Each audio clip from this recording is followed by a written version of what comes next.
सुबह की पहली किरण के साथ जब मोहन अपने खेत पहुंचा तो उसकी आंखें फटी की फटी रह गईं। जहां कल तक धूल उड़ती थी, आज वहां घुटनों तक ऊंची हरी भरी फसल लहलहा रही थी।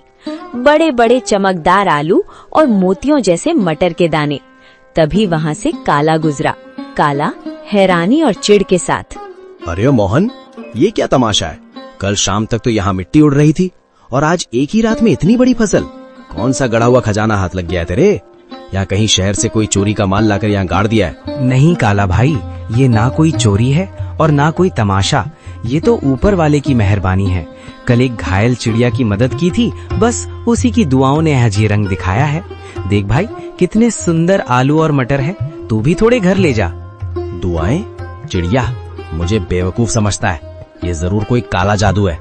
जोर से, मुझे तेरे खैरात की जरूरत नहीं है मोहन। याद रख, जो रातों रात उगता है वो रातों रात ढल भी जाता है। काला के मन में शांति नहीं थी। वो जानना चाहता था कि मोहन को ये सब मिला कैसे। वो बिल्ली के कदमों से मोहन के टूटे हुए घर के पीछे पहुंचा और खिड़की से कान लगाकर सुनने लगा। अंदर मोहन, बिमला और माँ बातें कर रही हैं। मोहन, मुझे अब भी यकीन नहीं होता। वो सुनहरी परी सच में हमारे लिए फरिश्ता बनकर आई थी। उसने कहा था ना कि जब तक दिल साफ रहेगा ये फसल बढ़ती रहेगी। हाँ बिमला, उसने उसी बरगद के पेड़ के पास दर्शन दिए थे जहाँ से मैं रोते हुए लौट रहा था। वो दिव्य प्रकाश, वो ममता भरी आंखें, मैं कभी नहीं भूल सकता। काला भाई को शक हो रहा था, पर उसे कैसे समझाऊं कि ये सब दया का फल है। काला खिड़की के बाहर बुदबुदाते हुए, अच्छा तो ये बात है। बरगद का पेड़, परी और सुनहरी पोटली। अगर उस भीख मंगे मोहन को परी मिल सकती है तो मैं तो उससे कहीं ज्यादा चालाक हूँ। मैं भी कल उसी पेड़ के पास जाऊंगा और उस परी से सब कुछ छीन लूंगा।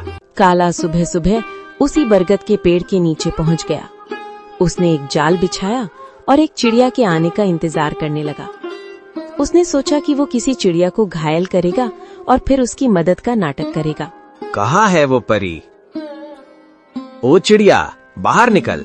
देख, मैं तेरे लिए कितने दाने लाया हूँ। बस एक बार मेरे सामने आ जा और मुझे वो मखमली पोटली दे दे। मुझे आलू मटर नहीं, मुझे सोना चाहिए, चांदी चाहिए। मैं उस मोहन से बड़ा आदमी बनना चाहता हूँ। काला घंटों चिल्लाता रहा। कभी रोने का नाटक करता तो कभी लालच में पेड़ की टहनियां हिलाता, लेकिन वहाँ सन्नाटा छाया रहा। अचानक एक तेज ठंडी हवा चली और एक आकाशवाणी हुई। काला, प्रार्थना हृदय से की जाती है, लालच से नहीं। मोहन ने एक जान बचाने के लिए अपनी कमीज फाड़ी थी और तू एक जान लेने के लिए जाल बिछा रहा है। जा, तुझे कुछ नहीं मिलेगा क्योंकि तेरा मन ईर्ष्या की राख से भरा है।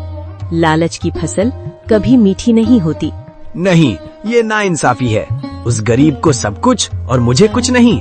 अगर मुझे नहीं मिला तो मैं मोहन का भी कुछ नहीं रहने दूंगा। मैं आज रात उसके खेत को शमशान बना दूंगा। मोहन ने पहली फसल घर लाई। बिमला ने जब आलू और मटर की सब्जी बनाई तो उसकी खुशबू पूरे गांव में फैल गई। बीमार माँ ने जैसे ही एक निवाला खाया, उनके चेहरे पर रौनक आ गई। पिताजी, ये आलू तो बहुत मीठे हैं। क्या ये सचमुच हमारे खेत के हैं?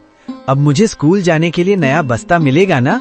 हाँ मेरे बच्चे, अब हम कभी भूखे नहीं सोएंगे।